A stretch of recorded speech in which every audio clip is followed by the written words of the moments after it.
On the field, off the field, sports talk, entertainment, and more. This is Sauce on the Side. Well, hello there, Dippers, and welcome back to episode 54 of the Sauce on the Side podcast. I'm your host, Drake, as always, joined by the man, the producer, Leighton Pip Shaventone. Best Sox, best team in baseball. We'll be able to debate that in just a minute. And joining us today, guest host, Fletcher Hoig. So you guys know in basketball when a guy is on a shitty team and he leads his team in scoring and he gets traded to a good team and people qualify it, they'll be like, well, he's on a bad team. Every bad team has a leading scorer. Are you talking about Melo? You guys know why people say that? Why? Because if you're the standout player on a shit team, they run the offense through you every play. So if it's not lining up your stars, if the stars aren't lining up for you that play, you just defer because you know the option's running back to you the next time down the court. So their numbers get inflated, percentages, all that. That's always dropping the knowledge. That's pretty cool to know, isn't it? Dropping the b-ball knowledge. People are always like, oh, he's not a winner. No, that's not it. But now you know. We call that the Melo statistic. That is the Melo stat. Guys, be sure to download, rate, subscribe, give us that 5-star review. You can find us on Spotify and iTunes. We'll be moving off of SoundCloud soon. Guys, be sure to check out thefsgn.com where you can find our pod and other pods and kind of just check it out for just a different experience and listening to different things there. And be sure to follow us on Twitter and Instagram at The Saucy Pod. Guys, we have a very, very good show for you today. We have not done MLB Power Rankings in quite some time. Well, today, we are going to bring them back. We also have an interview with Blake Sullivan. We talk about thefsgn.com. Well, he's going to give you a chance to tell you what it is, and he also brings in some fantasy knowledge, as he writes for Roto Ballers. Also, we will break down NFL wide receivers for fantasy. We'll give you the top 15 guys and breakout candidates. And also, Fletch on the Fly will be here from Hump Day Hoops Hysteria. And we'll break down the divisions. We will go to the NFC and AFC North. Guys, let's go ahead and get it started hot and heavy.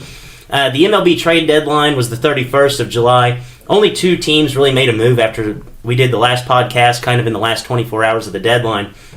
Chris Archer and Keone Kela are heading to the Pirates, and Roberto Ozuna is heading to the Astros. Guys, what do you think of these trades for their respective teams? Especially in ducking the pond. Chris Archer trade, I feel, is more for them getting a pitcher that good stuff, maybe find himself and go have him through 2021. And the Ozuna trade to the Astros, that's a ballsy play. That's a really ballsy thing to bring into your locker room. Like, I don't know how people have voices into that, but I know Justin Verlander sounded really pissed off in the first interview after they got him back. Yeah, no, I agree. Didn't Justin Verlander go at one of these guys before and tweeted at one of? I cannot remember what it was. I feel like he said, yeah, I think he did. It's something about it may not have been Ozuna, but it might have been a player who had the same shit Ozuna has. Yo, I know, I'm almost positive that he did, and I can't remember who it was or when it was, but I think it was last season. Verlander actually attacked one of these guys publicly on Twitter and called him out. Fletch, what do you think about? Well, we'll start off with the Pirates trade. What do you think about the trade for the Pirates? I like them getting Kela and Chris Archer because Chris Archer has a pretty friendly team deal until 2021 or whatever. He said that the environment was kind of electric. He really enjoyed his first start. I can't remember if he got the win or not, but he didn't have the greatest outing. But when he came off the field, the fans were super excited for him and cheering him on. And so I guess getting to play in front of more than 55 people was a big experience for him on a home field. Roberto, or what is his name? Yeah, Roberto Ozuna. I don't know a whole lot about him. He's got pretty good stuff, but he's got the the domestic violence thing pending. So we'll wait and see what happens there. I agree, though. That's that can be volatile for the clubhouse, bringing in a guy like that. Yeah, no, I agree 100%. Actually, I just looked it up. Remember, I can't remember who it was. Darnry Vasquez. Last year, whenever the video surfaced of him beating up his girlfriend in the stairway, and the video surfaced through TMZ, Verlander actually put out out a tweet. It was the middle finger followed by "you man," and then I hope the rest of your life without baseball is horrible. You deserve all that is coming your way. So like you have, I would say that Verlander is the leader of this team. Whether he's been there only less than he's been there right around a year now, but he was the leader in the postseason. He is basically the leader of this clubhouse, and now you bring in a guy who is facing the same accusations that Vasquez was, and you're expecting people to be okay with that? That's absolutely crazy. And his court date isn't until the middle of September, which falls right before the postseason. So this could be something. It's not going to be something that's just going to be for this next month. Like, it's going to linger and linger and linger, and then once everything comes out right in the middle of September, right before the postseason, boom, you're going into another team's stadium, and then everybody is just going to be blasting this move. And I think that it's kind of one of those things for the Astros. Like, if it's not broke, don't try to fix it. And I feel like they went out above and beyond and kind of just might have messed this whole thing up. Yeah, I mean, I would have done that move. You can't mean that to your locker room, especially. I mean, he had a court date September 5th, right before the playoffs start. Like, that makes no sense. I don't know. Yeah, I think this is one of the worst moves a team has made that I can remember in the past few years. I mean, this is pathetic. But this just shows that winning becomes above anything else, and money rules everything, and winning brings in money. So yeah, but it's one of those things that this could put a black eye into the clubhouse, which is not a good thing for a team that's always fun. Everybody loves everybody in that clubhouse, and they're all friends. And then you bring this guy in that's going to put a black cloud on everything. And it's not going to look real good. So Ozuna is actually going to be cleared. As of now, he'll be cleared to play in the postseason. A guy like Robinson Cano, who's suspended for steroids, isn't allowed to participate in the postseason, even though his suspension will be up here within the next couple weeks. What do you guys think about that? I mean, it's messed up. I think Robinson Cano should be able to play in the postseason. His suspension is up. I don't see why he wouldn't be able to. Yeah, I mean, like even though Ozuna thing aside, like no one compare the two. Like, I feel like Cano should be able to play in the playoffs. No, I agree 100%. This is just a bad look for baseball right now, and it's definitely a bad look for the Astros. I think the way the MLB is looking at Robinson Cano is kind of like the way the NCAA looks at paying athletes or getting athletes any kind of benefits. That's like the death sentence kind of rule, and they're just carrying it out on him. And right now, it's looking pretty unjust and pretty inconsistent with Ozuna and Cano. So yeah, man, this is a odd thing to look at. And the Ozuna thing, with the court date, you saw the effect that the lingering suspension that Zeke Elliott faced last year during the NFL season. Like, you don't want that going right into the playoffs. I mean, I see why they did it. It's kind of like an arms race right now in the AL, like getting that bullpen shored up for the playoffs, but. Man, knowing that's coming up, man, that's a red flag in my eyes. Oh yeah. I think honestly, that this is going to hurt the Astros more than it's actually going to help them. So guys, we haven't done our power rankings of teams since the end of the first month of the regular season. So we're going to dive back into the well. Post trade deadline power rankings. We're just going to run 1 through 5. Fletch, you go ahead and take the floor on this one. I got the Red Sox, the Astros, the Cubs, the Brewers, and the Yankees. The Red Sox and the Astros have both been doing pretty well this week. The Red Sox have been doing well all fucking season. I think the NL is pretty impressive. The Cubs, they got Cole Hamels. The Brewers, they made a trade for some bats in their lineup. And then the Yankees, I mean, they've been struggling against the Red Sox lately, but they're still 30 games over 500. So until they fall out of the wild card spot, I'm going to have them up there. Yeah, I have one of the Red Sox. It took me until this past weekend to decide the best team in baseball, and before I had the Astros. Fuck. Yeah, I would never. Dude, the Astros pitching is just so good, and I didn't believe in this team until now. Like, I didn't truly believe in this team 45 games until above 500. I don't know. Let's wait and see, man. It took me to this long to truly believe in this team. I don't understand this. It feels like all season I've been sitting here telling you, like, hey, man, Red Sox are the best team in baseball. Hey, get excited. Your team's really good. He texts me once a week. Text me, JD Machine. JD. I think it's the whole night. It's like Fletcher. It's the truth. I feel like it's more than once a week, though, just because of how many home runs he hits. Once or twice a week, he'll text me, But I've been trying to convince you of this. My original power rankings had the Red Sox at 1, and I'm sitting there trying to convince a Red Sox fan that your team's the best team in baseball, which I thought would be one of the easiest things to do. And now here we are 4 months later. Leighton is finally convinced the Red Sox are the best team in baseball. It took this long, but It's a good feeling. I finally believe in this team. Yeah. Now they're fucked, though.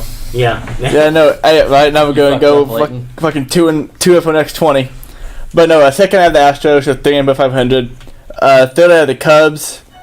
You know, they're about up and down a team they can be, but they're playing good baseball as of late. Four the Yankees. They said we beat the Astros in this 4-game series. And finally I have the Brewers. They just played god off, probably worst of the baseball they could possibly imagine having. And now they're playing good baseball again. I think this will carry on with them into the postseason. Yeah, see, both you guys have the Brewers. I feel like the Brewers are right on the cusp of mine. If I had 6, I would definitely have the Brewers up there. So mine's kind of like, what have you done for me lately? And I took into consideration a lot of the trades. So with the Red Sox, obviously best team in baseball, best record, and overall best team. And Eovaldi has looked better than what they expected, which is a huge basically a present for them, so they can be happy. They solidified a great starting rotation, and they're hands down best team. Number 2, I have the Astros. Even with Correa and Altuve on the shelf, they were still able to just absolutely demolish the Dodgers. And Osuna bolsters their bullpen, but we'll see how this plays on and what other effects that this is going to have on this ball club. But for now, I have them at 2. And number 3, I have the Cubs. Just because, the Cubs have been pretty consistent all year. There hasn't been a ton of ups. There hasn't been a ton of downs. But, even with Chris Bryant out of the lineup, they're still playing good baseball. Just acquired Cole Hamels last week. So I think that's going to be a huge upgrade from Tyler Chatwood, which really is not that hard. Number 4, I have the Phillies, which Phillies, in my opinion, have been the biggest surprise in baseball all season. Then they add an all-star catcher with Wilson Ramos. Kind of a question when he's going to be back off the DL. But there's still 15 games above 500, and whenever you add an all-star catcher in your lineup, you're just going to get better. And then number 5, kind of been a team that we've overlooked all season, and that's the Oakland Athletics. They started off the season 34-36. Well, they have Matt Chapman, so. Yeah, Matt Chapman's back. That is and now that wool, baby. they're 66-46. That's not bad. Yeah, 32-10 in their last 42 games. That is ridiculous. That's what have you done for me lately, for sure. Yeah, what have you done for me lately? And right now, the A's are actually in the playoff picture. So I feel like, last week, I don't necessarily think I would have justified putting them in, the top 5 of the power rankings. Now they're in the postseason. I feel like you kind of just wiped the slate clean on that. And what have you done for me lately? The Oakland Athletics have been awfully damn good at baseball. So I think that they would be 5. And then at 6, I would probably like the Brewers, and then the Yankees fall in there close. But the Yankees, they've been absolutely awful since Judge has been out. Mm-hmm. Yeah, like I know Judge is the best player, but still, like the team's better than playing. Like you would think. I know losing a guy like that affects the whole clubhouse, but man, someone got to step up. Yeah, like, Judge is just a second-year player. He can't be the leader on the team. Yeah, like. I mean, he really fucks up the protection in the order, though, not having him in there. Because, those young guys have been, streaky. And then, he and Stanton kind of protect people. Now they pitch around Stanton and can throw to guys who maybe aren't hot at the moment. But my only... The thing is, though, like you said, talking about the Yankees all year, if you're that good of a team, then one guy coming out shouldn't fuck up your whole order that much. I know. The way I like to look at it, and a team I could easily compare it to would be the Cubs. The Cubs, Rizzo was kind of in and out all at the beginning of the season, and now they're dealing with Chris Bryant being hurt. Yeah. And even with him out, God, it's not fucking come back, Chris Bryant. Yeah, your fantasy team needs him. Yeah. But as far as that, this team can withstand that. I mean, it's one player. I mean, God forbid something happens to Mookie, but even whenever Mookie was out. Yeah, he missed 14 games. Yeah, and the Red Sox were completely fine. Yeah. It's not like we're sitting here talking about, oh man, the Red Sox, they might actually look like they may miss the playoffs. And that's how we're sitting here talking about the Yankees. Yeah. Because I know it's a little bit of a stretch to say that they're going to miss it, but...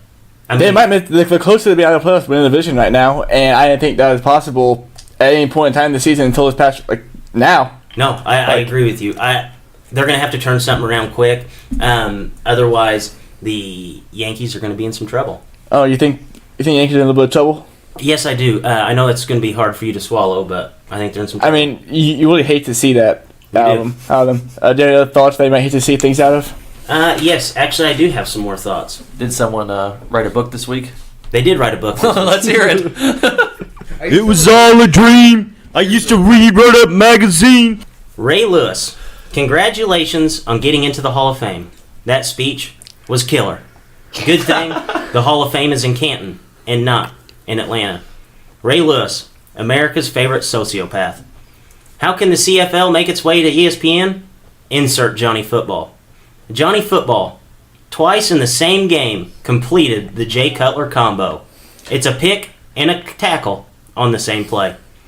Draymond Green says he's not cut from the same cloth as Tristan Thompson. Draymond Green, I think you may be right. One of you guys will go up and punch the other one right in the face. The other will just kick him in the nuts. LeBron James, you're off the hook. Good job on this one. Jim Harbaugh, not a chicken guy. Houston Astros, not a morality ball club. New York Yankees, lost without their judge. And there's a new book out this week. It's titled The Mousetrap, and it was written by Henry Cejudo. And those have been my thoughts.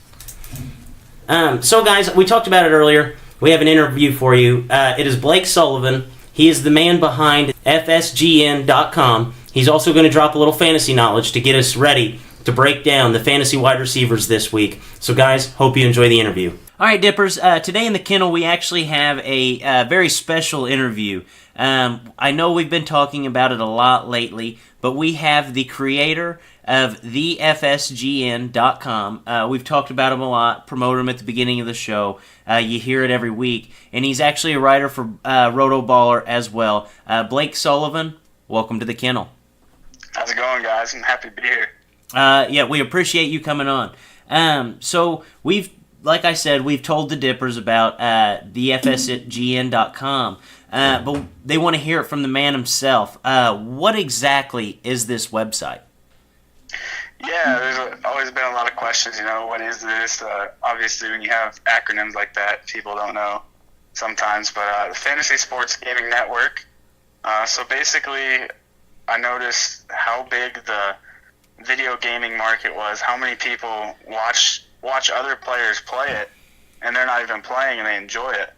And I thought, well, why not take podcasts and enter that into the video gaming world so that you have a visual to go along, as well as the great football, baseball, anything, any sports content that's out there, because there's so much great content, but a lot of people don't listen because they just assume that it's going to be boring. Right. It's almost like a sensory overload because, a lot of people like to watch. They like to watch the streamers, but really the streamers don't talk about anything other than themselves. So it's fun to be able to watch the streamers and also be able to listen to a podcast as well. We actually just have our podcast only because we're not very good at video games. Nobody wants to see us continually die on Fortnite or Call of Duty. So that's, yeah, they watch me do that. They watch me do that enough. So yeah, that's kind of why I went that route with the site. I opened it up to, podcasts, and now I've got some guys writing articles. A lot of people that are trying to first start out writing that just don't know where to go. Kind of gives them a spot to put some of their work. A lot of great writers that just don't really know what direction to go into, and like you guys with the podcast, there's a lot of great podcasts on there, but they don't feel like gaming or they don't enjoy gaming or anything like that. They still are able to reach their audience, and that's the thing I really like, is I'm just trying to centralize all this great content, because you go on Twitter or YouTube or whatever, and you can type in fantasy football, and it'll just bring up a ton of stuff, and it's like, what am I supposed to watch? What am I supposed to listen to? Like, how do you sort those out? So that's the great thing about my site, is it brings them all into one location. right. Where you can really look at them, and I'm hoping to start adding reviews and comments and stuff to each individual person's work. That way people know when they go on the site what to expect. Right. So, obviously you're a stat guy. You are big into writing for fantasy, and obviously, your website. You want to hear a very, very sad stat? What's that? I have dropped in on Fortnite in a solo match we'll even throw in duos with this. I have dropped in 600 and probably 50 times, and I still have yet to get a solo or duo win.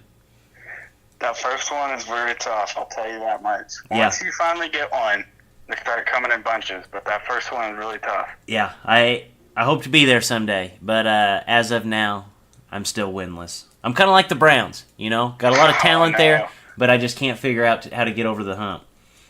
Now, maybe this year with their good draft, they might be able to. That's what you need. You need to get a good draft before your Fortnite drop. Yeah, I think you're right there. We'll actually talk about the Browns in a minute. You mentioned whenever we were on the phone earlier that you guys are actually doing a promotion and you guys are having a league. Tell the Dippers a little bit about your charity for the Fisher House. Yeah, so this is a really cool thing that we just started a couple weeks ago, opening up this tournament. It's called Fantasy Football Tournament for the Fisher House Foundation. If you don't know what the Fisher House Foundation is, you can look that up. They help housing, obviously, is in the name. They help house veterans and their families. A couple guys in the league have actually used their service in the past when they go to get medical work done or anything like that. They're given places to stay and helps make cost of traveling and stuff a little bit more affordable for those guys. And we're doing a league, a big tournament. It's 8-person leagues, so you get a really good team. You pretty much are guaranteed to have really good players. So for $20, you get to get in these leagues, and we've got some pretty big names. We've got the experts in this league. We've got some casual fantasy owners, just some sports fans in general. Basically, anybody can play. It's a best ball draft only, so all you have to do is draft your team and just let it sit throughout the year. You don't have to do rosters or trades or anything like that. So if you're in a ton of leagues, it doesn't matter. It's not going to hurt you. It's a slow draft, so you don't have to worry about missing the draft either. And the great thing is that all this money goes to the Fisher House Foundation.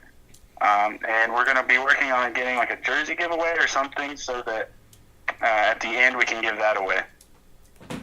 That's absolutely an awesome thing that you guys are doing there. How exactly can our listeners find it? Yeah, so the best thing to do is go follow us on Twitter at TheFSGN, or you can follow my personal on Twitter at BlakeSullivanFF. And the cool thing is, not only do you get to get in the league, I'll be putting you in a group chat. So you'll be in a group chat with all these experts, get to talk to them one-on-one.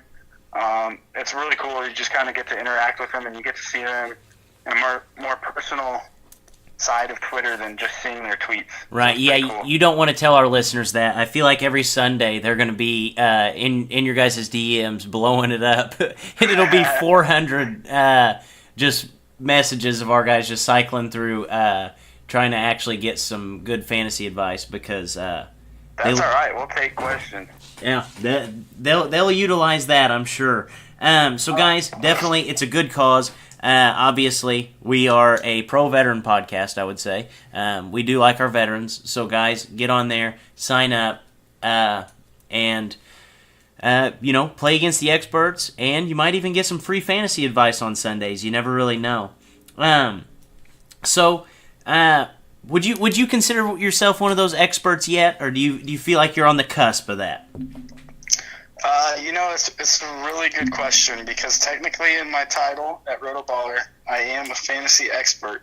Oh, okay. However, I've only been doing the writing for about 11 months now, so it seems kind of disrespectful to call myself an expert when there's been guys that have been doing this for 10, 15, 20 years. So take that how you want it. You know what I mean? I'm really confident with the advice I would give anybody, but we'll go with fantasy prodigy. Putting that tag on there.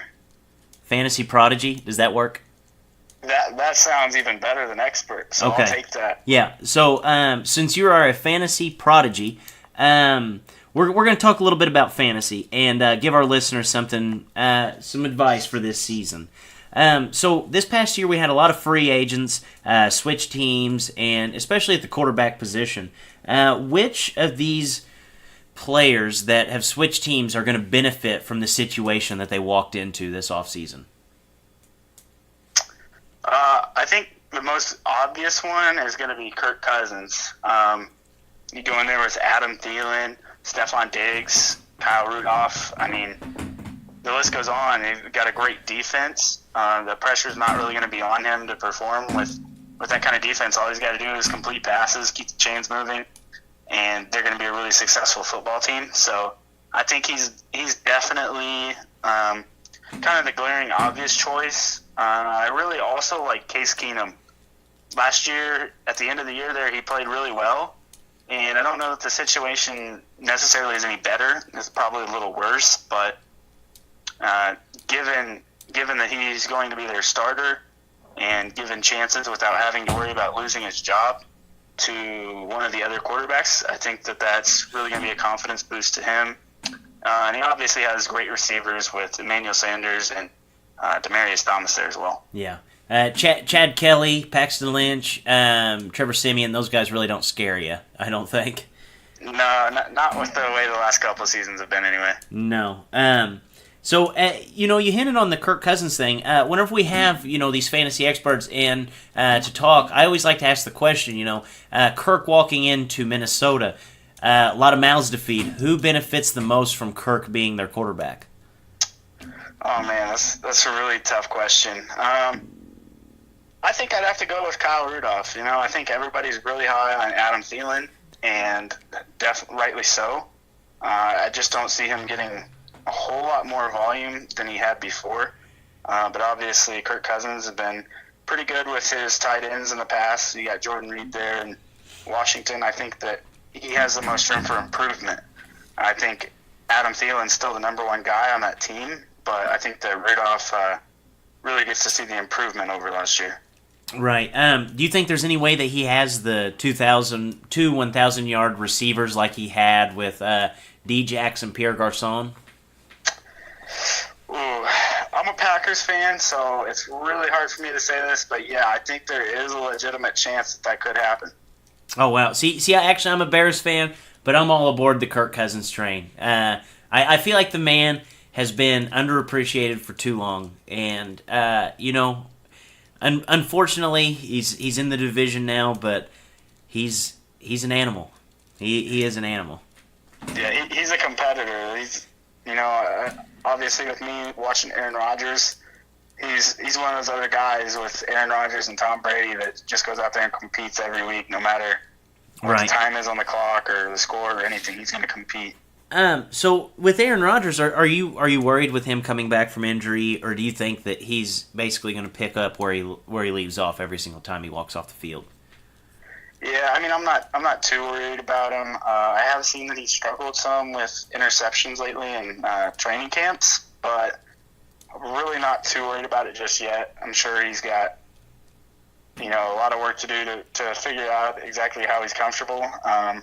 Also, in the training camps from the previous years, their defense has gotten a lot better in Green Bay. So I'm not worried. I'm still taking him as my number one quarterback this year. I just think there's so much upside with him, and he might have a bad week or two, but overall he's going to be a stud the rest of the year. Right, and being picked off by the Green Bay secondary this year isn't that big of a slap in the face compared to the Green Bay secondary last year. So as far as Devontae Adams goes on the Packers, we'll stay on your team. Would you take him and be comfortable with him being a wide receiver one? In a lot of leagues, it seems like he's being drafted as such. Do you think that he has that kind of value? Yeah, I think it kind of depends on the draft spot you fall in. It's kind of tough if you have one of those first, I think four picks probably, because once you hit that fifth pick, a lot of times you're taking Antonio Brown or another receiver like that. But if you get one of those first picks, and you're taking one of those first four running backs, by the time it comes back around to you, a lot of those top tier receivers are going to be gone. So I think that Devontae Adams is in a spot there at the late second that I'm confident taking him in for sure. Right. I definitely like his upside this season. And I think he's going to be an interesting guy this year. So a question that I like to ask everybody that comes on, Tyrod Taylor, one of those guys that switched teams this offseason, has a lot of mouths to feed there in Cleveland. Two of the biggest being Josh Gordon and Jarvis Landry. Who's going to benefit the most from Tyrod Taylor stepping in under center? Oh, man. This is a really tough question.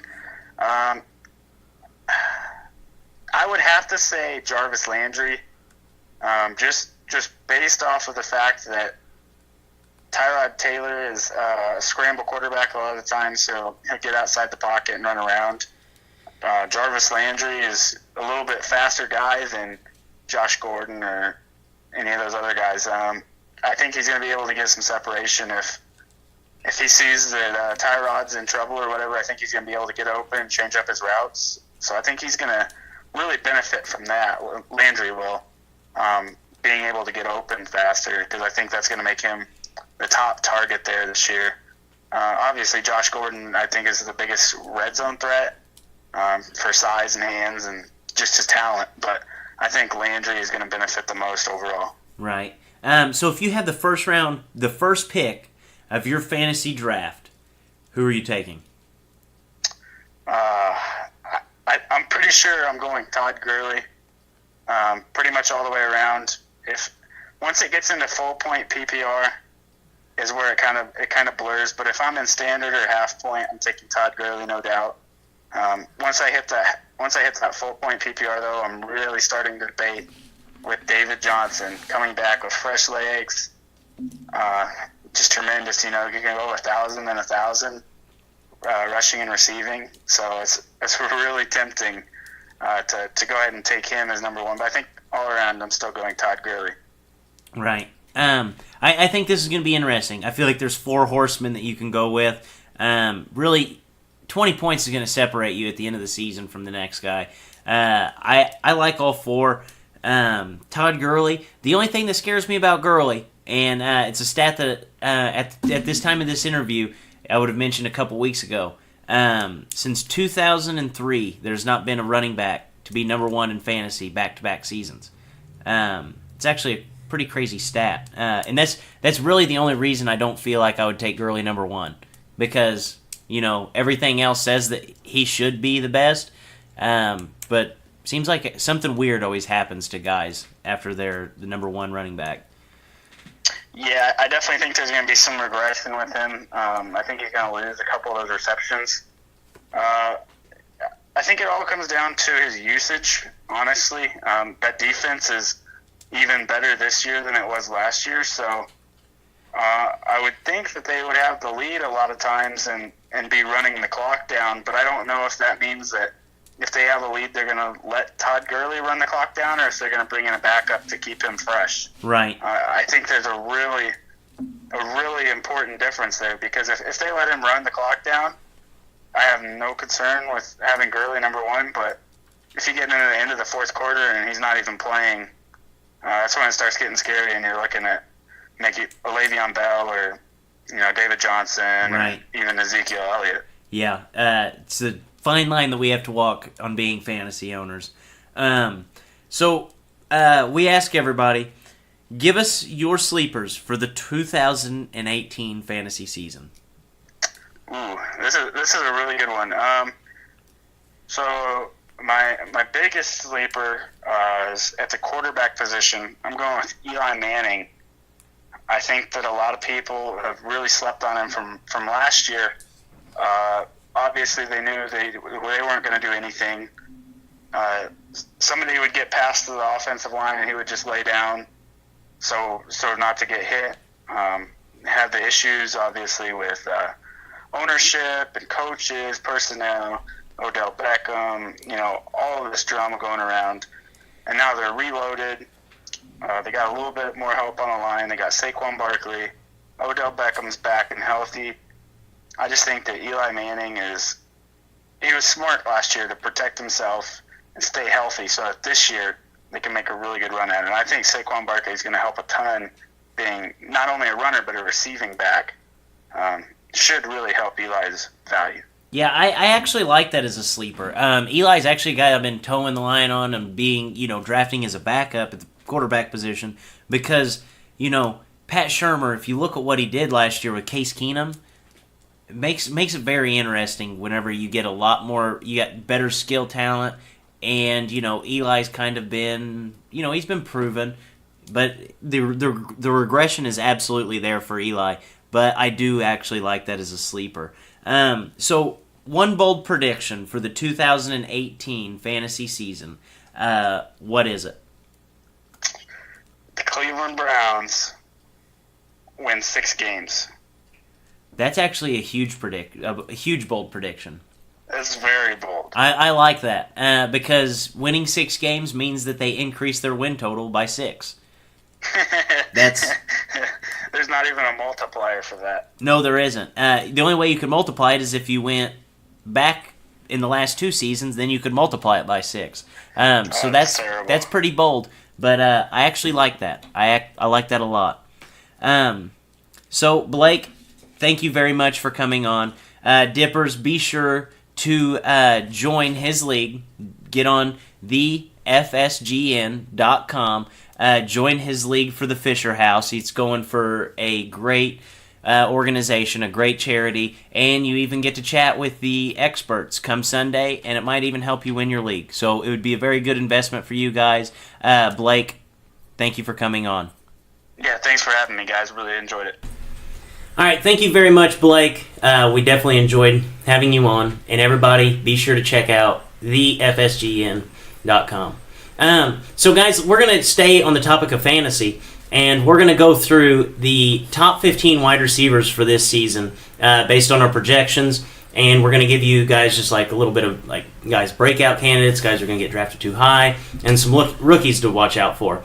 So we'll go ahead, we'll give you our top 5 first, and then we'll do 6 through 10, and then so on. So Fletcher, you go ahead and start us off. Give us your 1 through 5 wide receiver rankings.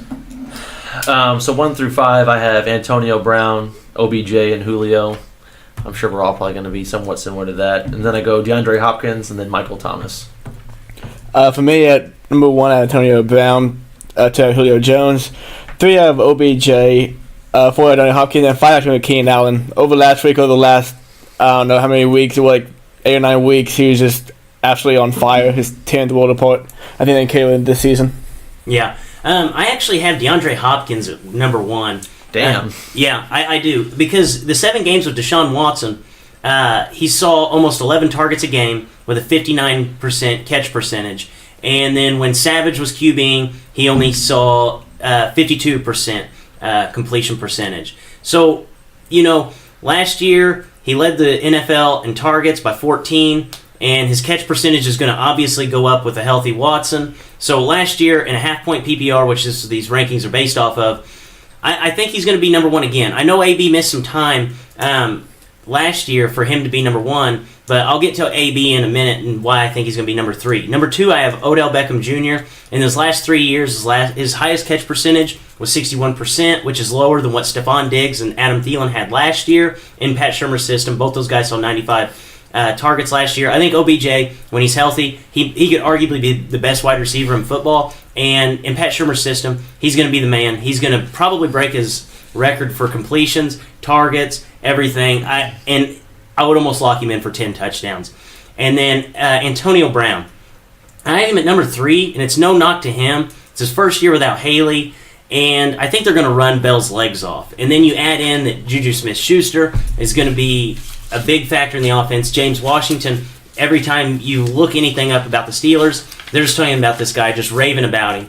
And I could see him stealing a touchdown or 2 from Antonio Brown. I don't think Antonio Brown's going to have a bad year, but I just think they're going to try to lean on more people for the workload. Number 4, Leighton hit on it. Keenan Allen.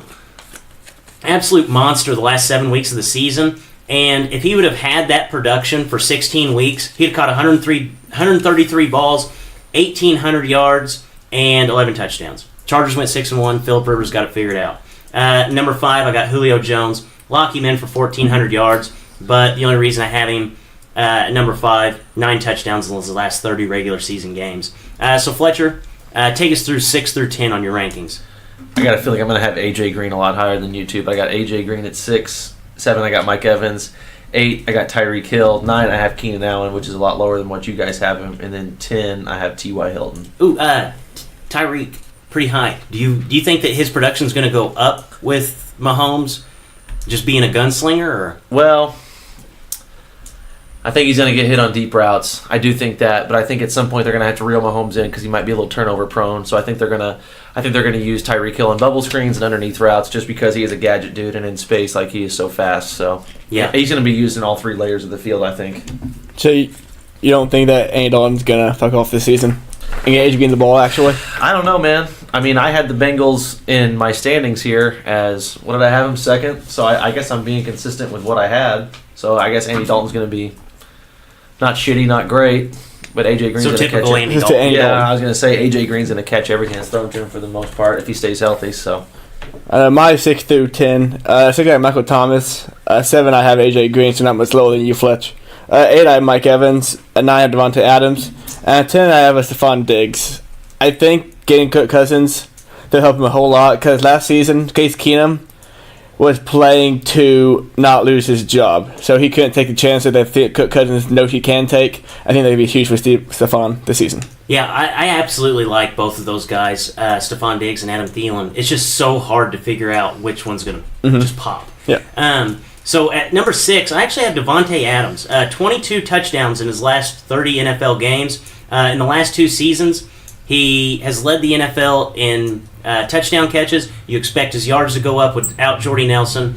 And, I mean, the guy has a nose for the end zone, 38 touchdowns in his 26 college games. The guy's an animal in the red zone. You think Jimmy Graham's going to knock those numbers down a tad, but no more than what Jordy Nelson had done to him in the past. Number 7, I have Michael Thomas. Just an absolute monster. 104 catches last season, 5 touchdowns. It might be the biggest outlier as far as wide receivers. That'll go up. 8, I have T.Y. Hilton, assuming Luck is healthy.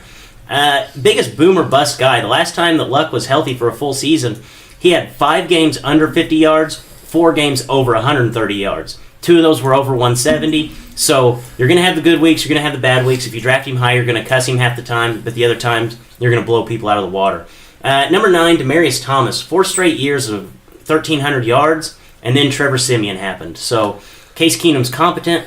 He's not great, but he's better than Trevor Siemian, and I expect a bounce-back year from Demaryius Thomas. And then at 10, I have Mike Evans. I think the 2016 Mike Evans was the real deal. He's going to take some bumps in the first 4 weeks without Winston, but, I mean, 96 catches, 1,300 yards, 12 touchdowns in 2016. I don't think he's going to have the 12 touchdowns, but I think we're going to see pretty similar stats from Mike Evans because he is just a freak of nature. So 11 through 15, this is probably where you're going to see the most parity. Fletch, take us away. You were talking about, Stephon Diggs and Adam Thielen. Well, I got 11 Stephon Diggs and 12 Adam Thielen just because I think they're both going to be good, but who's going to have the better season? I don't know. I think they could both be 1,000-yard guys. They could flirt with it. They could. Then I got Devontae Adams, I got Larry Fitzgerald, and then just a courtesy selection, Amari Cooper. I think that's like the ultimate courtesy selection. He's a bitch, dude. I hate him, but he was awesome for me 1 year in fantasy. Last year he fucked off. We'll see what happens this year. Last year the guy had a catch. He did, man. And I thought, Dude, he could not catch a cold. I thought the drop thing was cured, and it was fucking not, so...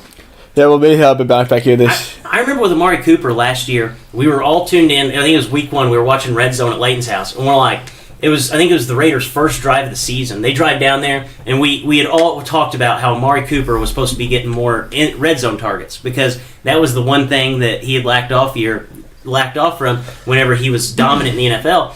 And we're watching. Amari Cooper's wide open in the end zone. Derek Carr throws it to him. He literally just hit him right in the hands. Yep. Right in the hands. Just dropped him. He looked like he was like a 12-year-old kid wearing like... He's a Jordan Howard trying to catch a pass. Yeah. If you ask Brandon, that would be 100% accurate. So, Leighton, take us away 11 through 15. By 11, I have Larry Fitzgerald, reliable. He's going to guarantee to get 1,200 yards. Touchdowns vary, but he gets 1,200 yards no matter what. 12 at T.Y. Hilton, to talk about earlier, boom bust guy. If Andrew Luck's fully healthy, he must start every week. 13 at Tyreek Hill, way lower than Fletcher. I just don't believe that They long term unsustainable last season. He had 3 targets in the red zone. You're just saying that because you traded him to me. I'm just saying that he could have 2 targets in the red zone. That's why. That's He unsustainable. only had three targets in the red zone. So, 3 completions, something like that. That's some crazy stat. That's great. That is wild for a top 15 receiver. So, yeah. 14 at Amari Cooper. And last year was absolutely abysmal. They could not get much worse than Amari Cooper. Did you know that just as far as a wide receiver, Alvin Kamara scored more fantasy points than Amari Cooper? Not that hard to do. No, yeah, it's an abysmal season. But he's more talented than he showed last year. I think maybe John Gruden. Maybe they fixed all of his problems. Maybe they fixed Amari Cooper problems. And then 15 I have Adam Thielen. Because slot receiver are going to get you a lot of catches. Yeah. So 11, I actually have A.J. Green. 52% completion percentage when the ball went A.J. Green's way. And I was talking about how bad that was whenever you're looking at a guy like, Nook. And I don't think it's going to get any worse than that last year. I think you can lock him in for 1,100 yards, 9 touchdowns, somewhere around there. With 12, Larry Fitzgerald. I mean, could you get more consistent than this guy? 100 catches, he's going to get you 1,000 yards. And the touchdowns are going to vary, like you said, but averaged 10 yards a catch last season. That's right in Bradford's wheelhouse. He's not going to be throwing the ball down the field. He's going to be looking underneath. And Fitz is just going to be a model of consistency. Number 13, Adam Thielen. It really bothers me whenever you hear all these, experts talking about how, Adam Thielen, last year was, an outlier year, he's not as talented as what he says or what it showed. But you look at the last 2 years, he's been the same guy. 14 yards per reception the last 2 seasons. He just wasn't targeted as much 2 years ago. 50 less targets, basically the same exact production. 967 yards, which is kind of sneaky, 2 years ago out of Thielen. And, with Kirk, he could be higher. Number 14, I actually have Allen Robinson. Before they made Blake Bortles a game manager, 80 catches, 1,400 yards, 14 touchdowns. If you remember Nagy from last year, he spreads the ball down the field, and for Allen Robinson, 6'3", go up and get the ball, he's a deep threat. I think that season that he had the 1,400 yards, 17 yards per completion. So the guy's a monster whenever he's healthy, and assuming everybody's healthy, I think he'll finish in the top 15. And then 15, this is my courtesy pick, Doug Baldwin. He's another guy. In 15, it was kind of hard to stretch it out and who's going to be the last guy to throw in there. No Jimmy Graham. I think the touchdowns are going to go up. His last season without Graham, which Graham's a red zone monster, he had 14. He won't do that again, but 1,000 yards and flirting with 10 touchdowns is definitely not out of the realm for Doug Baldwin. So I think he could be a good top 15 guy, especially, I have Russell Wilson ranked at number 2 quarterback, so Doug Baldwin better be. Mm-hmm. So guys, who on our list, or not even on our list, who's a guy that you see being drafted way too high so far this year? A guy who's going to be drafted way too high? Is it not based on this list? No, it can come from anywhere. A guy who I think is going to get overdrafted is Keenan Allen. I had him 9, but you guys had him both in your top 5, and so I think he's going to get drafted way too high. I think he's going to get drafted, as wide receiver 1 kind of material all year long. I think he's going to flirt with wide receiver 2 even at times. I think you said it best, he's a guy who's talented, but you just don't have the nuts to draft him that high. And you talk about a guy who's going to be able to come on, what's his name, Mike Williams? Yeah, Mike Williams, dude, he was a stud at Clemson. So, I know Mike Will's good, and if he's healthy this year and he plays to his potential, he could take away some targets, even though I guess, what's his name, Hunter Henry? He's hurt. Yeah. But either way, still. But if you look at red zone targets, I don't care if Antonio Gates is 200 years old, he's still going to get red zone targets. Yeah. So he could eat those up. Leighton, who do you have as guys drafted too high? I have 7th, but I'm going to go with A.J. Green. Like the last year down year, it kind of scares me going into this year now. But I can see he has 2 or 3 good preseason games. He can really shoot up the draft boards when he go in the top 2 rounds. And I think he'll be more of a 4th round guy this year. Yeah. Or I'm afraid he could be more of a 4th round. I'm not touching him that high. Yeah, no, I don't think I'd jump on him too high. I actually have 2 guys that I'm not really sold on going as high as they are. Both of them, and their ADP is right in the 4th round. So these are 2 guys that are going in the 4th round of drafts. One is Amari Cooper. 47.8% of his yards last year came in 2 games. He had 5 games last year with less than 10 yards, and he averaged 4.5 targets in those games. That's absolutely terrible. It's not like he wasn't seeing the ball; he just wasn't catching the ball. So if you want the 2 big weeks out of the whole season, yeah, take him in the 4th round. But I don't want to be the guy that's going to be out there trying to figure out when Amari Cooper's going to go off or when he's going to have 8 yards. And then another guy, Brandon Cooks. You look at his track record: 3 straight years of 1,000 yards and 7 touchdowns. Okay, those were all with Hall of Fame quarterbacks. Now he's going to Jared Goff. Like, don't get me wrong, I love with what McVay does for Goff. I think a lot of Goff's production is from McVay.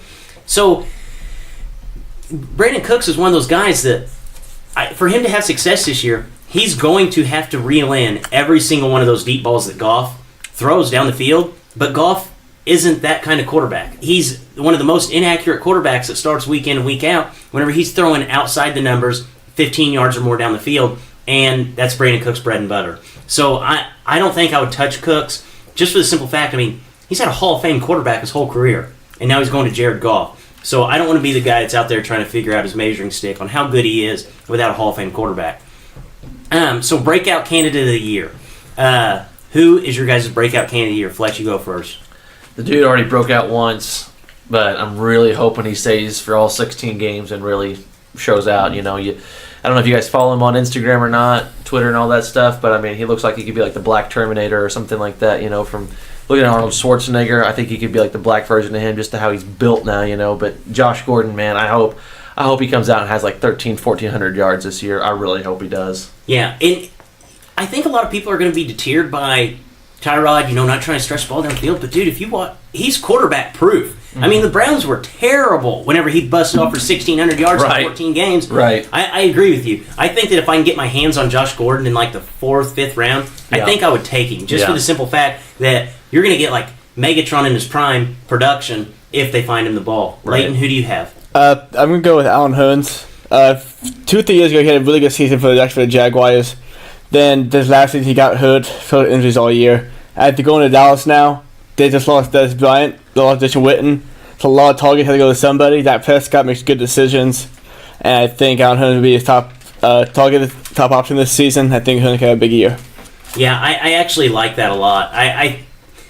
We'll find out if Dak Prescott was Des Bryant's problem or Des Bryant was Dak Prescott's problem. Yeah. We'll find out very, very soon in that. But my breakout candidate, guy I've already talked about, and that's Allen Robinson. The guy is way too talented to be bad again. I don't want to say he was bad the last year he was healthy with the Jaguars, but Blake Bortles wasn't forcing the ball down the field. He had the same amount of targets, and his yards were 600 yards short. So you have to think that was more of a Bortles issue and not necessarily an Allen Robinson issue. An ACL now is basically like a hangnail after a full season of recovery. And it doesn't scare me that much. And plus he got hurt week 1 last year, full season to recover. Matt Nagy's system is perfect for a guy like Robinson. So I am 100% sold on Allen Robinson, actually flirting with our wide receiver 1 this year. So we rarely see wide receivers make a splash as rookies in the NFL. Only 7 guys have went over 1,100 yards in the rookie season. Only 1 has eclipsed 100 receptions in a season, which was Anquan Bolden, oddly enough. Awesome. Which rookie wide receiver do you guys think could have success this season? I am going back to the Browns, man, because if I said the Browns are not going to do last in the division this year, then Josh Gordon and this guy are going to have to probably have good years. But I'm going Antonio Callaway. Ran a 4.440. He's got a 34-inch vertical.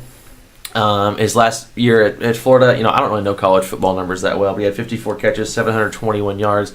This dude was slated to go higher than the 4th round, but, he got caught smoking the weed, like his buddy Josh Gordon here. Didn't he fail it at the Combine? He might have, but like I said before, that's the dumbest thing you can do. Well, it's like I said before the show. He didn't know it was coming, and he failed it. So, Like if I'm an NFL GM and a player failed to say that combine, I wouldn't draft him. He has to be an idiot. Yeah, you have to be a blithering idiot. But I think that, having Josh Gordon there as a mentor could be Hopefully. huge for this kid if he's able to listen.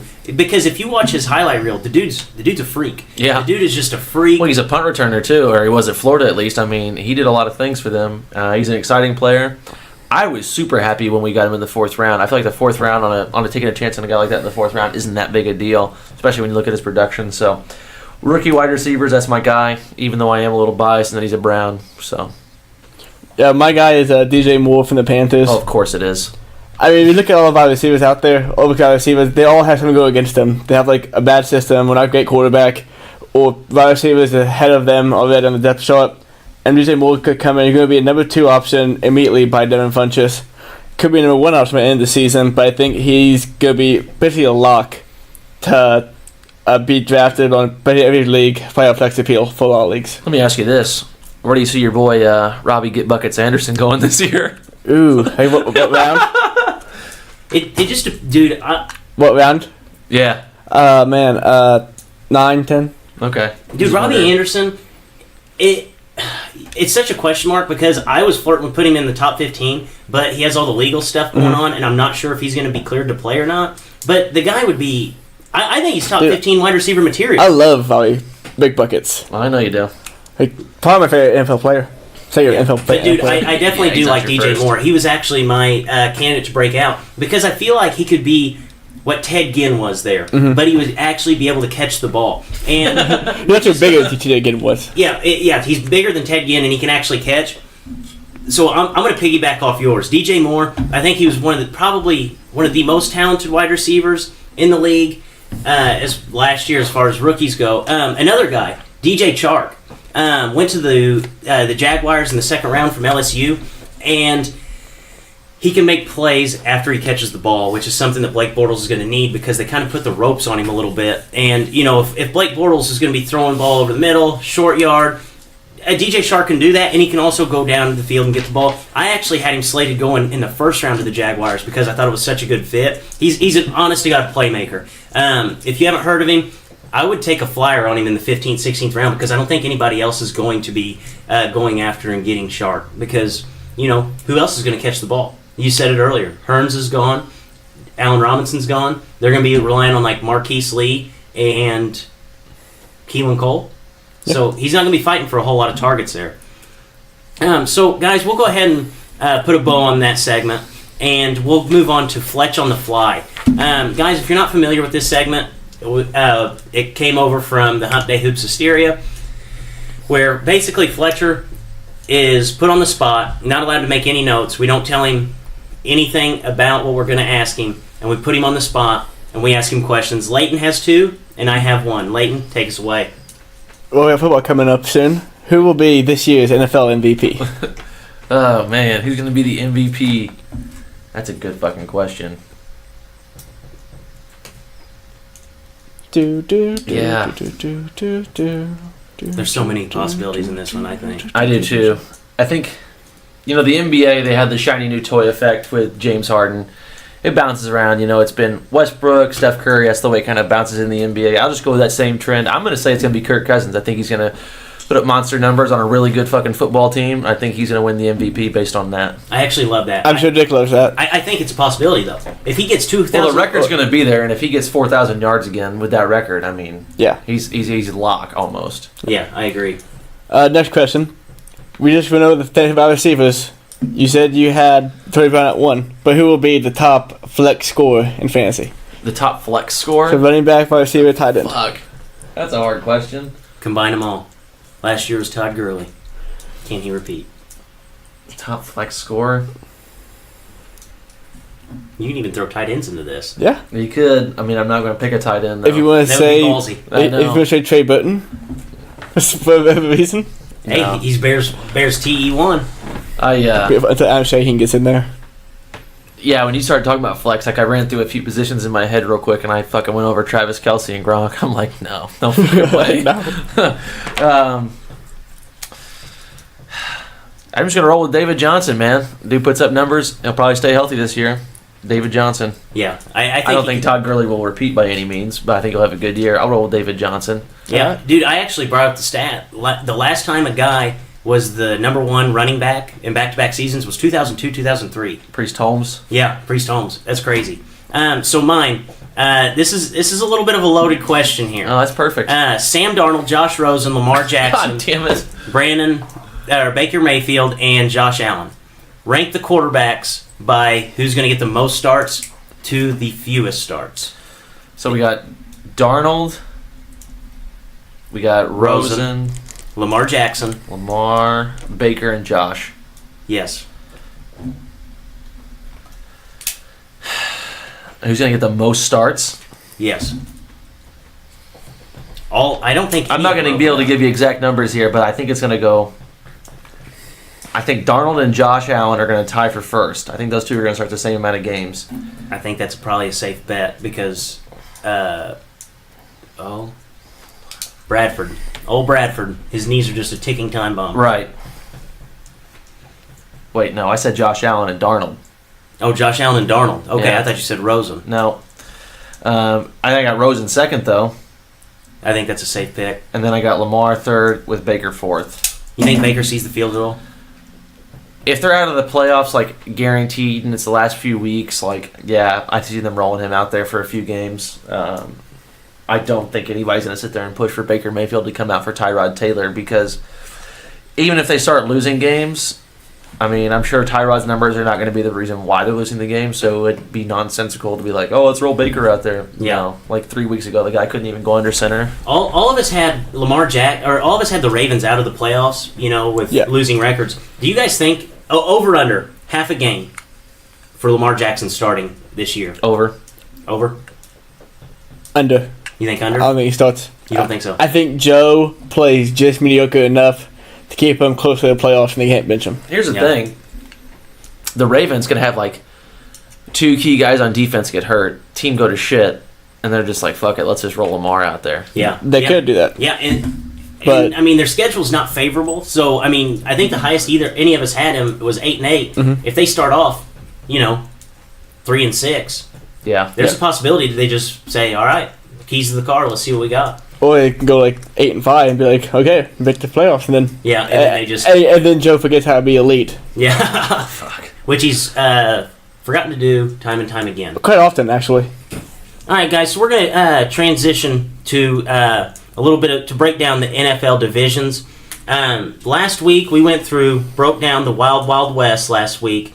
We all had the Chargers and the Rams to be at the top of their division. And basically how we do this, each week we try to break down 2 divisions in the NFL, try to predict the amount of wins, amount of losses, and see what the pecking order is going to be in the NFL season. This week we're actually going to take our talents to the north, and we're going to start off with the NFC North. Fletch, give us your results. I think this might be like the first or second best division in football. I think the West is pretty loaded, the NFC West, but I'm going to go Vikings, Packers, Lions, Bears. The Vikings, I mean, all they did with this past roster was change Case Keenum for Kirk Cousins, which I think, getting a 4,000-plus yard guy is way better than Case Keenum. Packers, they still got Aaron Rodgers, so they'll be a threat. The Lions, I like what they did with bringing in Matt Patricia as the head coach. I'm big on their rookie running back. I like that they have LeGarrette Blount. They've made some moves. I'm excited to see what they can do. And then the Bears, they're going to have a loaded defense. They have a good running game. I think the only question is this year is Mitchell Trubisky going to carry him to a 7-9 or 9-7? Just how's it going to shake out? So that's how I'm seeing the NFC North. I hope this is the last year that we ask, is Ryan Tannehill going to take, or not Ryan Tannehill? I just said it because he's exactly like this guy. Mitch Trubisky. Is Mitch Trubisky going to take the next step? I feel like we've been saying it for like 6 years about Ryan Tannehill. Yeah. Like all those guys. And I'm afraid. Well, this will be his first full season, so. Yeah. We'll see. Will Mitch Trubisky take the next step? I hope this is the last time we hear that. Well, he should be able to. I mean, he's set up. Yeah, he should be able to. If he doesn't succeed, there's a problem. Yeah. But at NFC North, number 1 are the Vikings at 13-3. 2 are the Packers at 11-5. At 3 are the Bears at 7-9. And at 4 are the Lions at 6-10. What the fuck? The Lions' schedule is fucking brutal. Yeah, the Lions have a terrible schedule. And a fun fact about Matthew Stafford. Dude, hey, if you're listening, turn this up. If you're a bettor, you will love this stat. In 57 games against teams with a 500 record or better, Matthew Stafford is 6-51 in those games. With that, crazy? only that in this brutal schedule, they're going to go 6-10. They might go 5-11. That is the craziest stat I think I've ever heard of, because I've always looked at Matthew Stafford as a good quarterback. Yeah. But like 6 wins, how many years is he into his career? He's got to be 6 years in. Oh, he's more than that. When was he drafted? 2010. I'll look it up. I'll find out. Yeah, look that up, because if he averages less than 1 win against 500 ball club, It's kind of wild. That is crazy. So I am going to go ahead and go with my NFC North rankings, and leading the North, I have the Bears at 16-0. I'm not surprised. No, I'm kidding. I wish, man. I bet you do if they go 16-0. That would be nice. I bet you wish to go 19-0. Yeah, get me Kyle Orton back. So at the top of the North, I actually have the Vikings going 11-5. And at first, you'll think, like, how could they regress from last year? I actually think that they're going to be a better team than last year. I just think that they had a lot of things go their way in order to go 13-3. To go 13-3 in the NFL is so hard to do.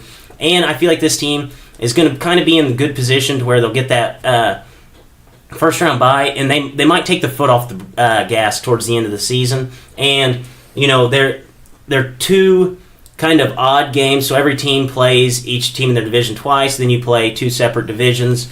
So their 2 odd games are against the Saints and the Eagles, and those are going to be really tough games. I think 11-5, but I think they're going to win the division just because I think they'll have the division wins and the head-to-head wins on the Packers, who I have also going 11-5.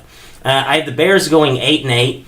I just feel like the roster is perfect for what Matt Nagy's wanting to do. I think Jordan Howard's on the rise. I think that Allen Robinson's going to be able to step in, make big plays for Mitch Trubisky. They also got him Taylor Gabriel. So the offense, there should be no excuse. And the defense should be very, very solid, and we should be able to get to the quarterback. And then I also have the Lions going 5-11. I think there's something to be said about Matt Stafford being 6-51 against winning teams. And in a year that this division is going to be so loaded, I just don't think that that's going to be very good for him, because at the time that they play the Lions, all these teams could be 500 or better, especially with how caked down the Bears' front of the schedule is. So we'll go ahead and transition to the AFC North. Fletch, what is your AFC North pecking order? So for me, I know it's going to differ from you, but I got the Steelers, the Bengals, and then I have, surprisingly, the Browns, and then I have the Ravens last. I think the Ravens are on track for a dumpster fire with Joe Flacco being a bit of a bitch, and then, you know, Lamar Jackson on his heels kind of thing. They've been at his heels. They've been having, you know, Joe Flacco line up out wide, and he got so pissed off he fucking threw a football in the trees the other day at their training camp. So I didn't see that. They're just moving him farther and farther away. Eventually just get him on the sideline, and then they can move on the other side of the sideline, and he'll just be off the field entirely. I don't know what's going to happen there. I don't think... I mean, I could be wrong. I mean, there's a really good chance that the Browns could finish last, but the way I see it right now, they've got a lot of tools there on offense. Defense, they're getting better. Tyrod is a very competent quarterback. He's not going to beat himself. So for that reason, I have the Browns ahead of the Ravens. Wow. How many games? I don't know, man. I was thinking... I've been saying for a couple weeks like 6-10, and then lately I've been pushing myself up to 7-9. Wow. So I guess the Ravens are really going to have to shit the bed for this to happen. You're very homering out. You're kind of drinking the Bears last year. Here's the thing: we got Josh Gordon, which if he stays healthy, if he doesn't, health is not an issue for him. Hey, I know it's not health. If he Mental health is what it is. If you stay off the weed. If he stays off the weed, we got Jarvis Landry, Antonio Callaway, David Njoku's been balling out in training camp. I like what we got going there, man. I really do. Oh, yeah. This is the most amount of weapons that Tyrod's ever had. Tyrod's a competent quarterback. And he's a dual-threat quarterback, too. I mean, if it's not there, he can bust it out of the pocket. And they drafted a running back in the second round. Their offensive line is getting better, even though they did lose Joe Thomas. I mean, that hurts. But I like what they got going. Wait, before I do my picks, is there a video of Joe Flacco throwing that football into the tree line? Yeah, I sent it to the group chat on Instagram. You just don't ever fucking look at it. I'm checking that out. No, I saw it. It was funny. Okay, I'm sure that this podcast is over. But everything I've seen, I like to look at, just check in on teams and read the news and notes from their training camps. Mm-hmm. The only thing you can find on the Ravens is Joe Flacco being pissed off and how great John Brown looks in training camp. Those are the only two things. Dude, if John Brown lives up to the hype of this season, he's going to bust off for 120 catches, 1,800 yards and like 15 touchdowns. I'm so fucking over him. Oh, so am I. I'm big time over him. They jumped off from the Cardinals, right? Yes. The thing Yeah, with Joe Flacco, he like lined up out wide, caught a pass, tucked it right into the end zone, took 3 steps, fucking launched a ball into the fucking forest. It was so funny. I think he was just trying to show off his arm strength. Guess what, guys? I can still fucking Hey, throw John, it. still got it. Hey, John. What the hell am I doing over But here? didn't he like This is lead- the same pass I threw to Jacoby Jones. Isn't this like the guy who like was bottom in the NFL last year for yards per attempt or yards per completion or Oh, something yeah. like biggest, that? biggest arm in the NFL. Just will not throw the ball down the field. Yeah, he hit like 14 completions for like 84 yards. And the only time he throws the ball downfield, he throws it just to get a pass interference. I swear, dude. If you watch a Ravens game, the only time he loads up and throws it is whenever he sees the cornerback like dangling on his wide receiver. Yeah. He's more apt to throw the ball while his wide receiver's getting tackled than his wide receiver running wide open with nobody around him. Yeah. But that's my ranking finally. Number 1, I have the Steelers going 12-4. You know, losing Todd Haley. I don't know how much that's going to affect the team overall. Can still have all the great weapons. He's on the Browns. He's on the Browns now. Actually, considering about the Browns, that in a second though. The Ravens, they're a clusterfuck this whole season. They are all new pieces. They'll put Joe Flacco out wide out. They know what they can do at quarterback. Had them going 8-8. The Bengals, also a clusterfuck. I think they're going to call for Andy Dalton's head this. I think it's been Andy Dalton last season as starting quarterback. Marvin Lewis last season as head coach. I still have them going 8-8. Could have some real close wins. And the Browns had going 3-13. That is fucking ridiculous. No, It took Ben Roethlisberger 5 years to figure out Todd Haley's offense. I don't think Todd Haley would figure it out quick enough, and I still think that the team went 0 games last year. You had to get back Josh Gordon, you had to add Jarvis Landry, you had to be on Tyler Taylor, all new pieces, bring a new coordinator. Hugh Jackson's a shit coach and can't put players in positions ever.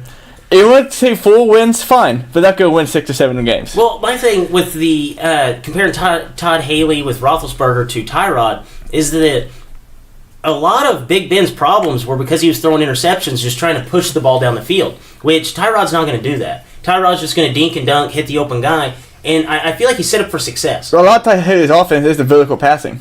A lot of it is. But it's not just launch the ball down the field, and that's what Big Ben was doing. And I think a lot of Tyrod's deep balls are going to come just off the fact that he's going to move outside the pocket, get guys time to get open, and then throw the ball. Which Big Ben, he just like stands there, just bullies dudes around, and then just like launches a deep ball. And Big Ben throws a lot of questionable balls. He throws a lot of 50-50 balls, even less than 50-50 balls, and Tyrod's not going to do that. Yeah. I feel like Tyrod's the one guy that you could basically put into an offense, and he's going to have pretty similar stats to what he usually does because he's not going to force his game in anybody else's hand. It could be a disaster, but it could also be good. Yeah, see, I mean, and even to add to the point of Tyler Taylor, they got Baker Mayfield. If that could add a whole other cognitive thing with chemistry-wise and how locker room works. If they start out, 0-2 or like 0-3, 1-3, whatever, and fans start top picking the game, I don't know. I can't see this team win 6 games. Yeah. A lot of the reason why I think that Todd Haley and Big Ben didn't mesh together that well is because of the turnovers. Because Todd would be like, on his ass after turnovers, and I think Big Ben's cop-out was just, oh, the coach fucked me, Yeah. And that's where this whole mishap between coach and player occurred. Yeah, that was an odd relationship. It's like both of you guys are really good, get out of each other's way, and just let things happen. And when they did, it was beautiful. Yeah, it was great to watch. But I don't see a ton of wins coming out of this division. At the top of the order, I have the Steelers. I mean, obviously the Steelers. But their schedules are loaded. They have to play the NFC North, then they have to play the Pats and the Jaguars. Or not the NFC North. They have to play the NFC South. So, very, very tough competition there. You're going to get a freebie against the Bucks, but then the other 3 teams are going to be tough. And then you play the Pats and the Jags. I don't like those matchups for them. I think the Steelers are going to be a really good team. I think they're not going to lose much off of last year. In fact, I think as a team they'll be better. The record might not show it, though. I think they're going to be 10-6 at the top of the division. Then I have the Ravens at 7-9. I don't think the Ravens are going to be good, but I don't think they're going to be bad. They're going to be just an average team. They're going to be tough to beat just because Flacco's just going to be checking it down the whole time, and the defense is always there for this team. And then I have the Browns actually at 6-10. I've been flip-flopping the Browns and the Bengals, but I think I'm confident enough to say that the Browns are going to go 6-10 Last year they lost 2 overtime games and 3 games by 4 points or less. Tyrod Taylor alone is 4 points better than Deshaun Kaiser. So those overtime games aren't overtime games. Those are Browns wins. And anytime the game's close, they actually were able to win those. I even think that they're going to beat the Steelers one game this year.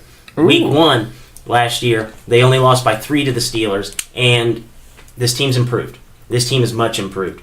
And then I have the Bengals going 5-11. I just don't like anything that the Bengals are doing. They're kind of just stuck in a rut. Like it's like we're just going to re-sign Marvin Lewis. We're going to be mediocre until one season that's really bad. I think this is going to be the last year for AJ Green. Not AJ Green. I think it's going to be the last year for Andy Dalton. I think it's going to be the last year for Marvin Lewis.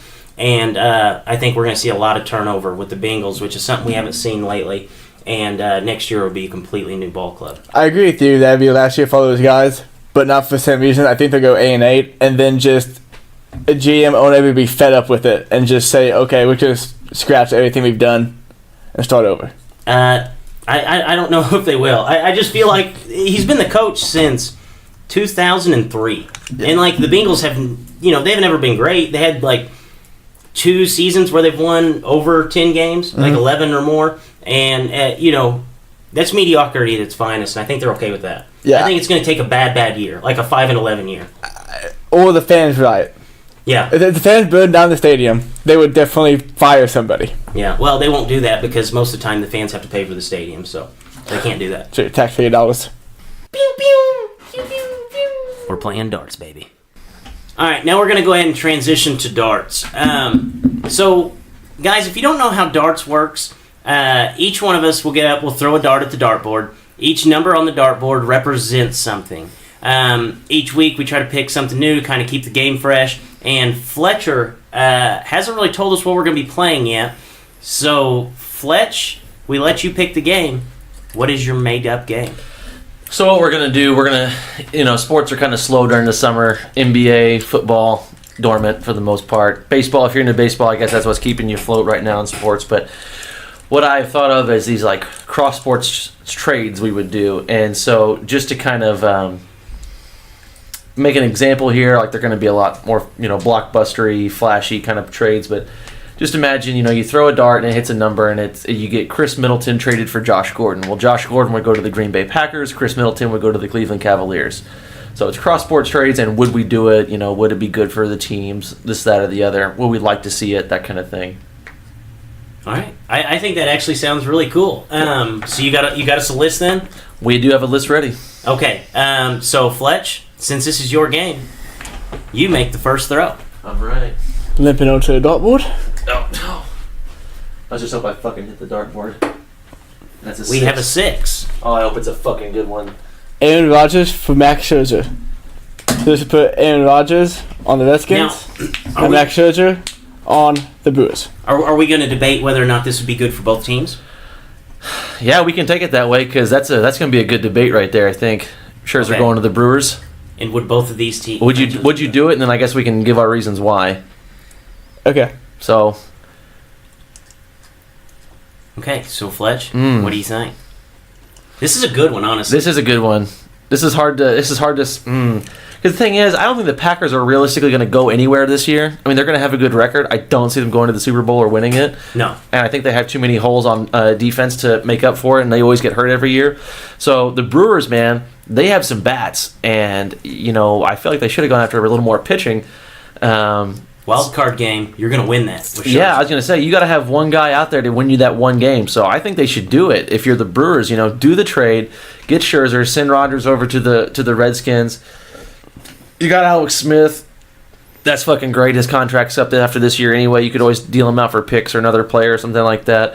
I mean, they were an okay team last year with Kirk Cousins. They're going to get better with Aaron Rodgers. You deal out Alex Smith to somebody. I think that's a good trade. Yeah, I think this actually locks both teams into playoffs. Yeah, to bring back what Fletcher said about Scherzer going to the Brewers, he said Scherzer wins your wild card game.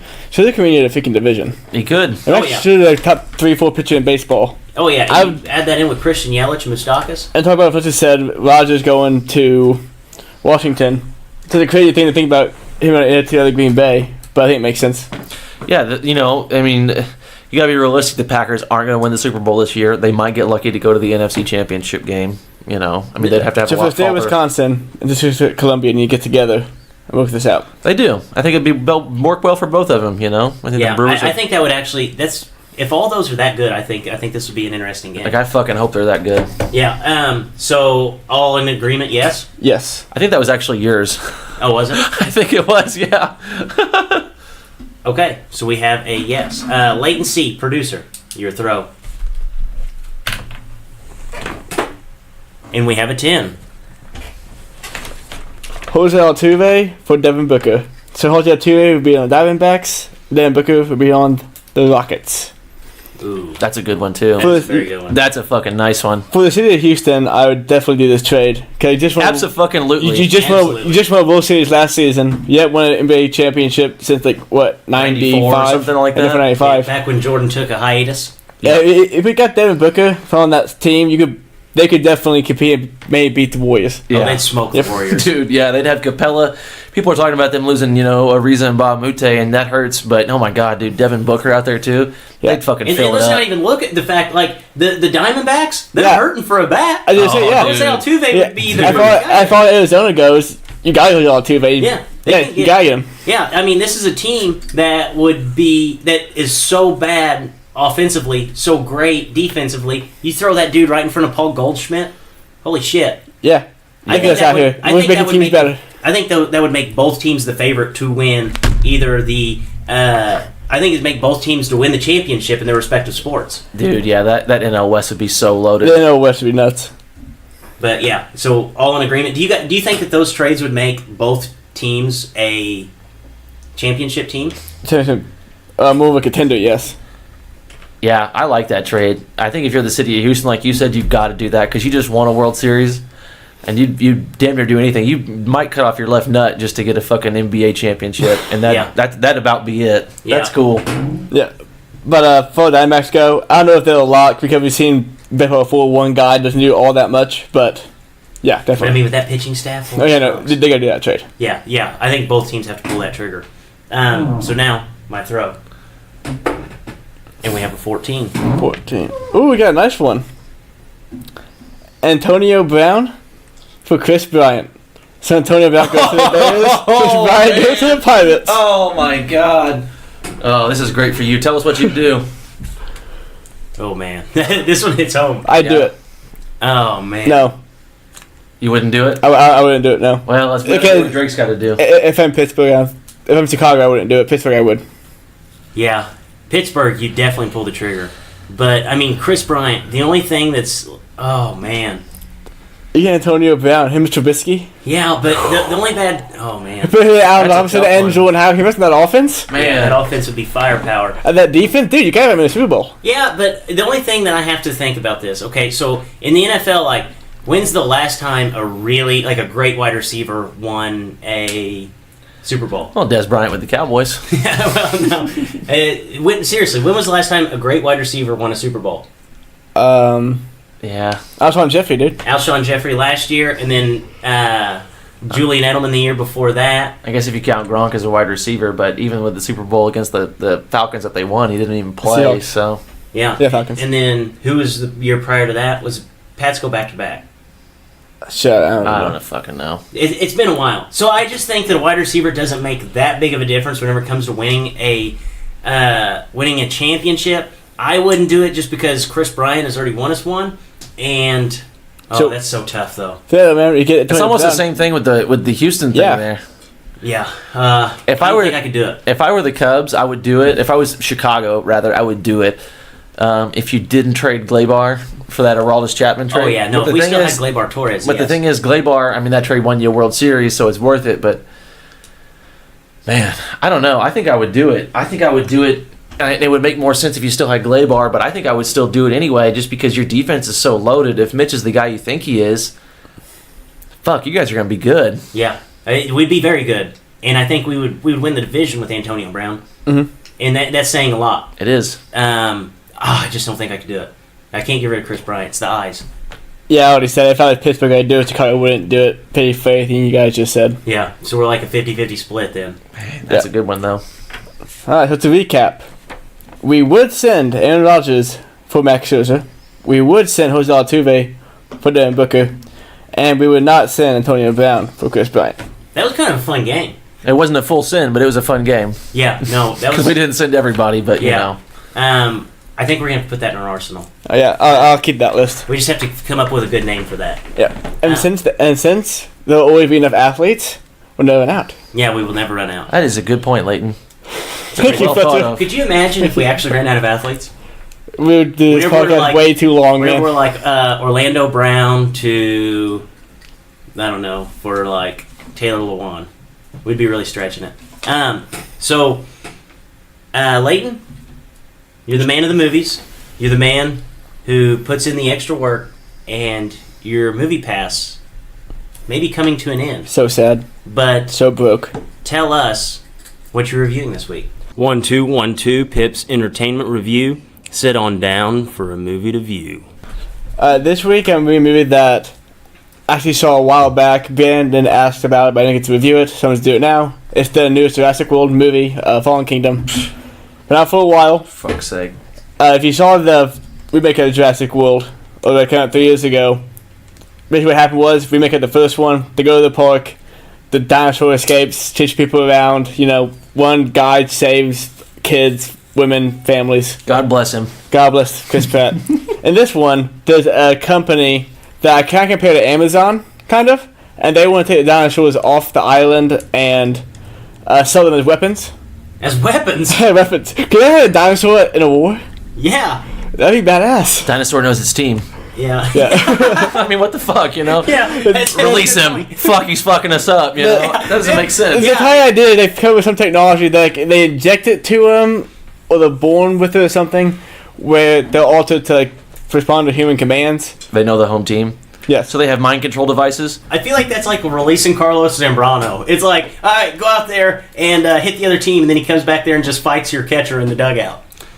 If they have mind control devices, why don't they just use the fucking mind control devices on the fucking other countries that they're using to fight the dinosaurs with? Because they can't inject it into them. That's actually a good point. Just fucking release a fucking, air pollutant kind of thing that would... Why overthink it, man? Why are you overthinking this movie right now? Fletcher just completely debunked the whole plot of the movie. Yeah, We can control a dinosaur's brain. Fuck a human's brain, though. Yeah, I agree with him. If you're going to go ahead and just get dinosaurs, just cut out the middleman and go right at the leaders. Yeah, no, it makes sense. I'm not saying this is wrong. Next thing you know, they're You didn't going think to... about that, did you? No, not at all. No, another. Next thing they're going to do, I- they're going to reinstitute cavalry. Dudes fucking riding around with Uzis, riding fucking Velociraptor with their Yeah. fucking ranger hats, fucking shooting people. Oh my god, man. But Can't wait. back to the movie though. You just keep it going. So the same guy who saved the women, children, and families from the first movie comes back and said the dinosaurs from being sold into, I guess, slavery is the idea of it.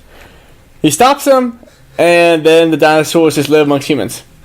And there's another one coming out in 2021, which I guess is going to be about one group of people want to save the dinosaurs, another one wants to kill them. So I assume that you've watched all the Jurassic Park movies, right? Yes, I have. Okay, where would you put this one? So there were 5. I'll put this one at 4. Oh, so it really set the bar high. It was not good. It was not. How many dips? I'm going to give it 1.6. Oh, wow. I gave I gave it a boost because it is just cool to look at. It's a cool thing to see dinosaurs doing shit. Yeah. So it is just cool to watch, but as an overall movie, not good. Yeah. Like I think it said giant plot hole. The entire plot's debunked. Yeah, no, the entire plot is debunked. I think I mean, what the fuck? Fletcher just sunk the whole entire Jurassic World movie. But I think that it would be the most visual appealing of the Jurassic Park, just because we have come so far with technology. Yeah, Would you agree with that? Yeah, it's very appealing to the last one. The technology is better now, but it's not as vastly different as it was back in the 90s. Right. But yeah, the movie is just cool to watch. I think they're cool stories. Yeah. I guess you have to just kind of tailor your viewing expectations to what you're going to watch. Because Yeah. if you go watch Jurassic Park for a sweet plot, that's probably not going to be No, satisfying. You're watching to It's see like if you go to a dinosaurs fuck slam shit dunk up. contest and you have Steph Curry in it, you're probably not going to be super satisfied. Yeah, So, yeah. You take Tailor your expectations. Oh, wow, that was weird. that was weird. So guys, any bold predictions for this week? I have a bold one. I think Le'Veon Bell is going to get a bigger contract than Todd Gurley. You do. Yeah, I don't think he should get it, but I think he'll get it. All right. The Steelers, no Steelers. Steelers. Wow. Josh Gordon still does not report to camp. Yeah. My bold prediction is that at this point next week, the Athletics will be within one game of the New York Yankees. Well, the Athletics aren't fucking losing right now. So. No, they won again today. They're having a hard time losing. Just can't figure it out, can they? We can't figure out how to lose anymore. But guys, anything before we wrap this thing up? I know Jake said it earlier, but as always, we'll be off SoundCloud September 13th. So listening on there, just move over to Spotify. We'll post the Spotify link to our channel on Twitter, on Facebook, all that stuff. So just get ready for the move. All right, Dippers. On that note, for Drake, for Leighton, and Fletch, Dippers, as always, stay saucy.